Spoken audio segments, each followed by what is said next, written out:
Hello everyone, আসসালামু আলাইকুম। কেমন আছেন সবাই? আশা করছি যে যেখানে বসে আমার এই ভিডিওটি দেখছেন আল্লাহর অশেষ রহমতে সবাই অনেক বেশি ভালো আছেন। আমি আলহামদুলিল্লাহ বেশ ভালো আছি। আজকে চলে আসলাম খুব সুন্দর কিছু ড্রেস নিয়ে, যেগুলো কিনা আজকে আমি আয়রন করব। অনেক আপুরাই আমাকে কমেন্ট করে বলেন যে আপু আপনি ড্রেসগুলো কিভাবে আয়রন করান? আপনি কি লন্ড্রির কাছে দেন আয়রন করানোর জন্য? আসলে একদমই না। যতগুলো ড্রেস সব আমি নিজেই আয়রন করি।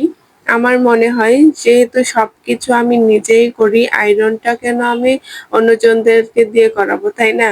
তার জন্য আমি নিজেই আয়রন গুলো করে ফেলি এবং সেগুলো আমি কিভাবে করি সেটা আজকে আপনাদের সাথে শেয়ার করছি, এবং ড্রেসগুলো কিভাবে আমি প্যাকেটিং করি ডেলিভারি করার জন্য সেটাও আজকে আমি দেখাবো। আশা করছি ভিডিওটি আপনাদের কাছে অনেক বেশি ভালো লাগবে। অনেকেই বুঝতে পারে না আয়রনটা আসলে কিভাবে করা উচিত।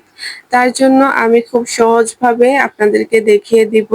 আর এগুলো যেহেতু ছোট ছোট বেবিদের ড্রেস, এগুলো কিন্তু আয়রন করা অনেক বেশি সহজ যদি আপনি আয়রন করার প্রসেসটা জেনে থাকেন। এখানে এই ড্রেসগুলো আজকে আমি ডেলিভারি করব, তো সময় যেহেতু আর বেশি নেই, আমি খুব তাড়াহুড়ো করে ড্রেসগুলো আসলে আয়রন করেছিলাম। তাই আমি আপনাদের সাথে একটু ভিডিও করে রেখেছিলাম যেন আপনাদেরকে দেখাতে পারি, কারণ আমি অনেক বিজি থাকি। অনেক আপুরা বলে যে আপু আয়রনের ভিডিও দেন। আমি আসলে যখনই আয়রন করি খুব তাড়াহুড়োর মধ্যে আয়রন গুলো করে ফেলি, তার জন্য আর ভিডিও করা হয় না। আসলে যদি আমি ভিডিও করতে চাই তাহলে কিন্তু আমার অনেক বেশি সময় লেগে যায় এই ড্রেসগুলো আয়রন করতে, বা যে কোনো কাজ যদি আমি ভিডিও মেক করতে যাই তখন কিন্তু অনেক বেশি সময় চলে যায়। তার জন্য আমি সময় বাঁচাতে গিয়ে আসলে ভিডিওগুলো করতে পারি না। যেহেতু খুব কাজের চাপের মধ্যে থাকি, তাই আসলে সবসময় ভিডিও নিয়ে থাকা হয় না। তো আজকে ভাবলাম যে আপনাদের সাথে ভিডিওটা শেয়ার করা দরকার, যেহেতু আপনারা অনেক রিকোয়েস্ট করেছেন আয়রনের ভিডিওটা দেখাতে।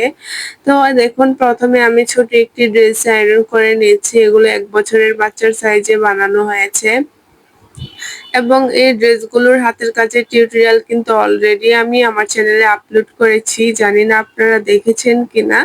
আমি কিন্তু যতগুলো ড্রেস বানাই সবগুলোর ভিডিও কিন্তু আমি আপনাদের সাথে শেয়ার করি, যেন আপনারাও এই ধরনের কাজগুলো শিখে নিতে পারেন। তো যারা ভিডিওটি দেখেননি অবশ্যই আমার চ্যানেলে ভিজিট করবেন, তাহলে কিন্তু আপনারা ভিডিওগুলো পেয়ে যাবেন এবং আপনারাও কিন্তু সুন্দর সুন্দর বেবি ড্রেস তৈরি করে ফেলতে পারবেন। আমার চ্যানেলে কিন্তু কাপড় কাটিং, তারপর মেশিনে সেলাই, হাতের কাজ, ড্রয়িং সব ধরনের ভিডিওই আপলোড করা আছে। তো যাদের যে ভিডিওটি দেখার অনেক বেশি প্রয়োজন তারা কিন্তু অবশ্যই আমার চ্যানেলটিতে ভিজিট করবেন, তাহলে সেই ভিডিও পেয়ে যাবেন। তাছাড়াও রয়েছে বাচ্চাদের জামার মাপ, তারপর কতটুকু কাপড় লাগবে, তো সবকিছুই কিন্তু আমি আপলোড করে দিয়েছি। তো এখানে দেখুন, আপনাদের সাথে কথা বলতে বলতে কিন্তু আমি সুন্দরভাবে এই ড্রেসটি আয়রন করে ফেলছি দেখুন। এবং আপনারা যারা নতুন বিজনেস করছেন সর্বপ্রথম কিন্তু একটি আয়রন মেশিন কিনে নেবেন, তাহলে যে আপনার যতগুলো ড্রেস আয়রন করার প্রয়োজন আপনি কিন্তু নিজেই ঘরে বসে আয়রন করতে পারবেন। তো তার জন্য কিন্তু সর্বপ্রথমে আপনারা একটা আয়রন কিনে নেবেন। এখন কিন্তু কেউই ঘরে বসে থাকে না। অনেক আপুরাই আছে যারা ঘরে বসে থাকতে চায় না। ঘরে বসে কিছু একটা করতে চায়, অথবা অনেক আপুরা আছে যে অনেক জায়গায় চাকরির জন্য গিয়েছে কিন্তু তারা কোনোভাবেই একটা চাকরি পাচ্ছে না। তো তারা কিন্তু চাইলে ঘরে বসেই একটা কিছু করতে পারেন। বিশেষ করে এই যে হাতের কাজ, তারপর মেশিনে সেলাইয়ের কাজ, তাছাড়াও হচ্ছে হ্যান্ড পেইন্টিং, আরো অন্যান্য কিছুরও কিন্তু কাজ আপনারা ঘরে বসে করতে পারেন, এবং আমিও চাই প্রত্যেকটা মেয়েই যেন ঘরে বসে কিছু না কিছু করে। যারা জব করে তারা তো একটি কাজেই আছে, এবং যারা ঘরে বসে আছেন কিছুই করছেন না, তারা সংসারের পাশাপাশি একটি কাজ স্টার্ট করে দিন, তাহলে দেখবেন আপনাদের জন্যই ভালো হবে। নিজেরা স্বাবলম্বী হতে শিখুন, কারণ কখন কোনটার প্রয়োজন হয় কেউই জানে না। তাই সবাই কিছু না কিছু করার চেষ্টা করুন, তাহলে দেখবেন যে আপনাদের কাছেই ভালো লাগবে, আপনাদের মন মানসিকতাটাও ভালো থাকবে।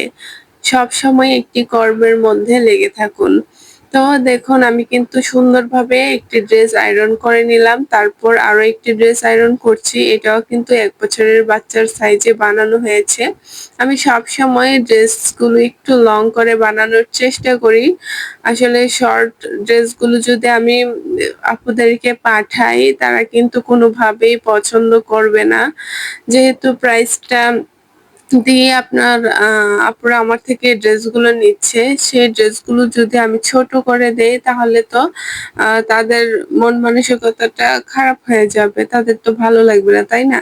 তাই তারা যেই মেজারমেন্ট দেয় তার থেকে আমি একটু বড় করে বানানোর চেষ্টা করি। এবং অনেকেই কিন্তু মেজারমেন্টও আমাকে দেয় না। আমি আমার মেজারমেন্ট অনুযায়ী বানিয়ে দেই। যেটা আসলে বাচ্চাদের ফ্রি সাইজ সেটাই আমি করে দেই। আবার অনেকে ফ্রি সাইজ কোনটাকে বলে এটাও বুঝে না। আসলে ফ্রি সাইজ হচ্ছে যে আপনি যদি ২ বছরের বাচ্চার জন্য একটি ড্রেস নিতে চান, তো আমি সেটাকে একটু বাড়িয়ে মেজারমেন্টটা দিব যেন ২ থেকে ৩ বছরের বাচ্চা এই মেজারমেন্টটা পড়তে পারে। তো এটাই হচ্ছে ফ্রি সাইজ। আশা করছি আপনারা বুঝতে পেরেছেন। তো এখন আমি ৩ নাম্বার আরেকটি ড্রেস নিচ্ছি। দেখুন এটা কিন্তু হলুদ কালারের ড্রেস। এত বেশি ভালো লাগছে যখন আমি এটা আয়রন করছিলাম, মানে আমার চোখ জুড়িয়ে যাচ্ছিল এমন অবস্থা। আসলে হলুদ কালারের উপরে কিন্তু যেকোনো কালারের সুতা ইউজ করলে অনেক বেশি ফুটে ওঠে ড্রেসটা।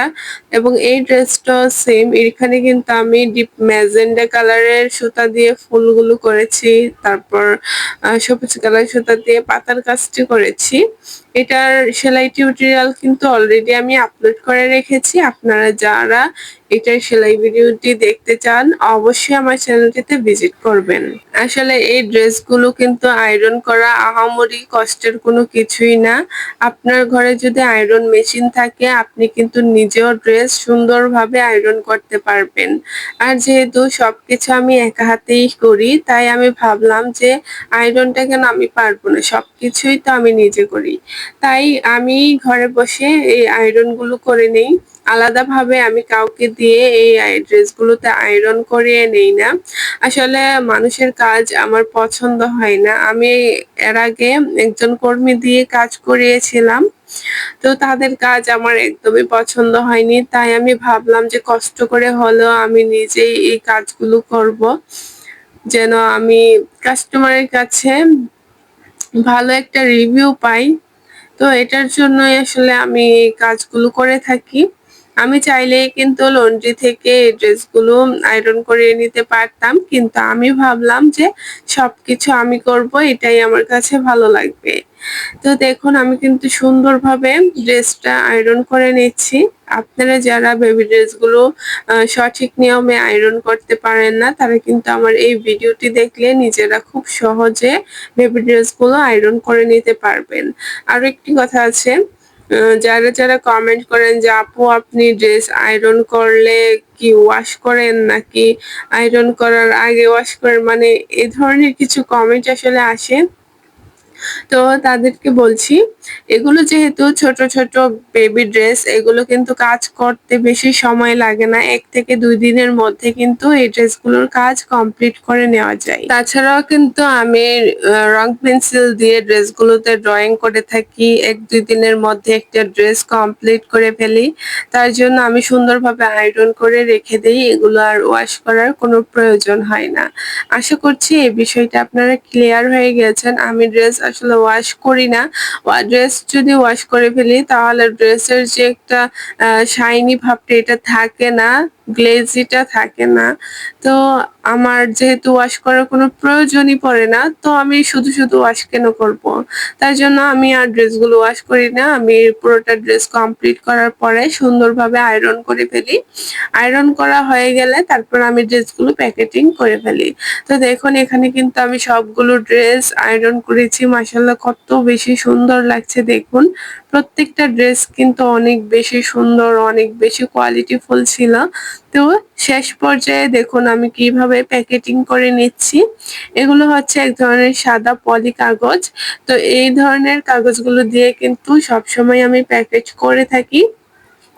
তো যারা দেখতে চেয়েছিলেন যে আপু আপনি ড্রেসগুলো কিভাবে প্যাকেটিং করেন, আশা করছি এটাও আপনারা দেখতে পেরেছেন যে কিভাবে আমি ড্রেসগুলো প্যাকেট করে ফেলি। দেখুন এভাবে করেই কিন্তু আমি সবগুলো ড্রেস মানে বুঝে শুনে প্যাকেট করে ফেলছিলাম। তার উপর কিন্তু আরো একটি শপিং ব্যাগ দিয়ে আমি সুন্দরভাবে আহ এটাকে টেপ দিয়ে আটকে নিব, তাহলেই কিন্তু হয়ে যাবে। তো আশা করছি আপনারাও সুন্দরভাবে এই কাজগুলো করতে পারবেন এবং আপনারা কি রিলেটেড ভিডিও দেখতে চাচ্ছেন অবশ্যই আমাকে কমেন্ট করে জানাবেন এবং এই ভিডিওটি আপনাদের কাছে কেমন লেগেছে আপনার মূল্যবান মন্তব্যটি জানাতে কিন্তু একদমই ভুলবেন না। আজকে এই পর্যন্তই বিদায় নিচ্ছি। সবাই ভালো থাকবেন, সুস্থ থাকবেন। আল্লাহ হাফেজ।